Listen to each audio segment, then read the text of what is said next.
Hello children, how are you all? I hope you all are fine. I welcome you all to Shri GM Donda Primary School and our e-learning session, and in today's e-learning session we will learn social science subject in which I'll explain you chapter number 9, the First War of Independence 1857.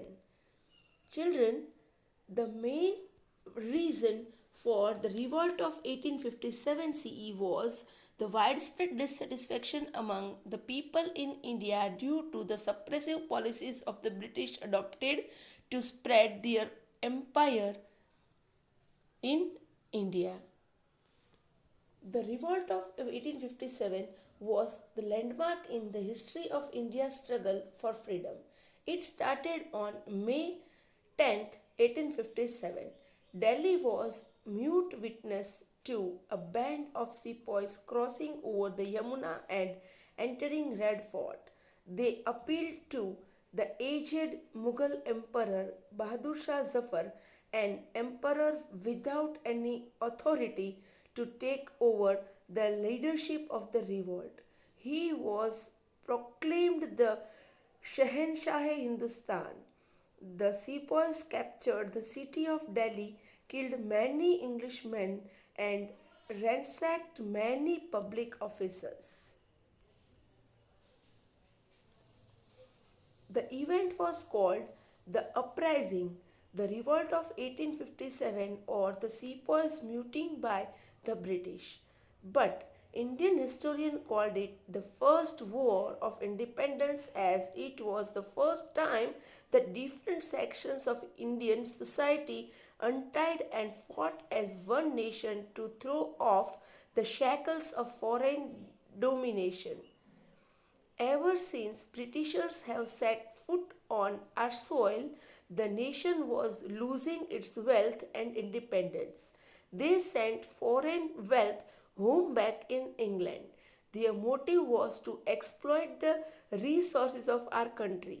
This angered the Indians, and finally in 1857 a number of Indians revolted.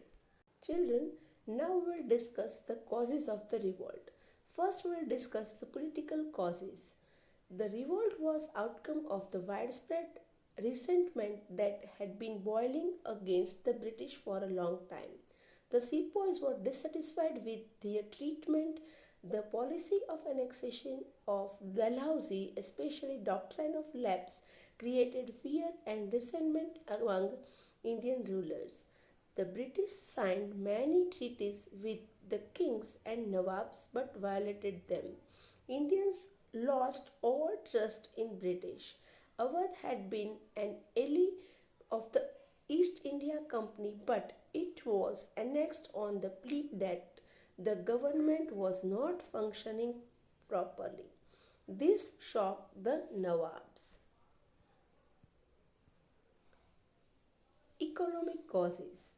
The policy of economic exploitation and the destruction of the traditional India economic structure by the British caused widespread resentment among Indians. Whenever the princely states were annexed, the British got rent-free land and huge amount of money. The common people faced unemployment and poverty. When Awadh was occupied by the British, Nawab's officials were dismissed and his army was disbanded. About 60,000 professional soldiers lost their livelihood. Social and religious causes. The social reforms were considered an interference in the customs and traditions of the Hindus. Many Indians opposed the introduction of Western culture in India. The Hindu law of property was changed to enable a Christian convert to receive his share of ancestral property. Moreover, the British followed a system of racial discrimination. The British considered them as superiors.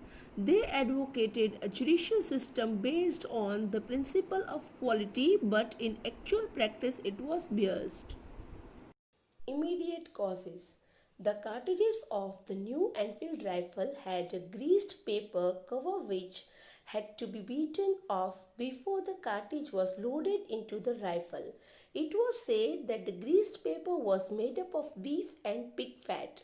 Both the Hindus and the Muslims refused to use them as cow is sacred to Hindus and the pig is detestable to the Muslim community.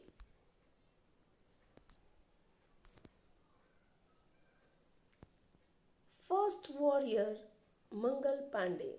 On March 29, 1857, near Kolkata, a young boy Mangal Pandey refused to use the Enfield rifle and shot down his sergeant. He was arrested, tried, and executed. When this news spread, many sepoys started the revolt. Immediate causes.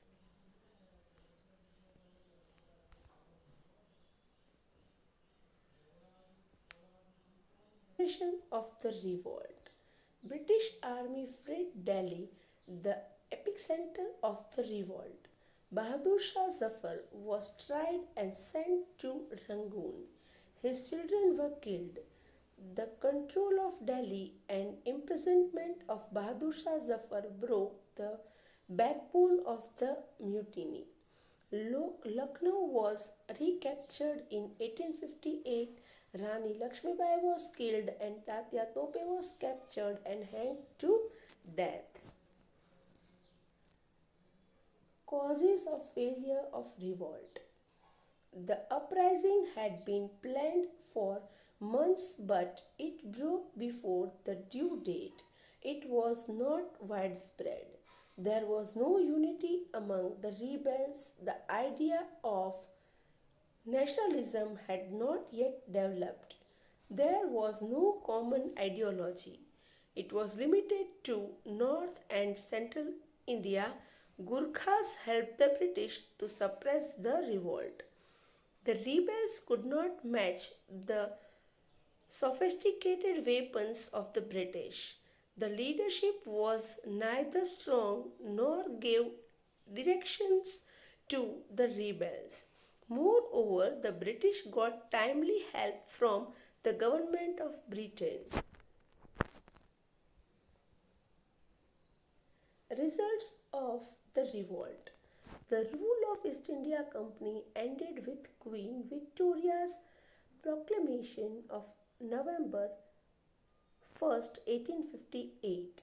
She assumed the title of the Empress of India. A Secretary of State for India Affairs was appointed to look after the governance of India with the help of a council. He was called Viceroy. The policy of ruthless conquests and annexations of Indian territories was given up. The Indian princes were given the assurance that their states would not be annexed and were given the right to adoption. Full religious freedom was granted to the Indians. They were also given assurance that high posts would be given to them without any discrimination. Children, here we have completed our ninth chapter and I hope you understood the chapter. Link will be given to you in your PDF which will help out you to understand the concept deeply. Copy down the PDF in your social science workbook and it's time for me to say you goodbye children. Goodbye. Have a nice day.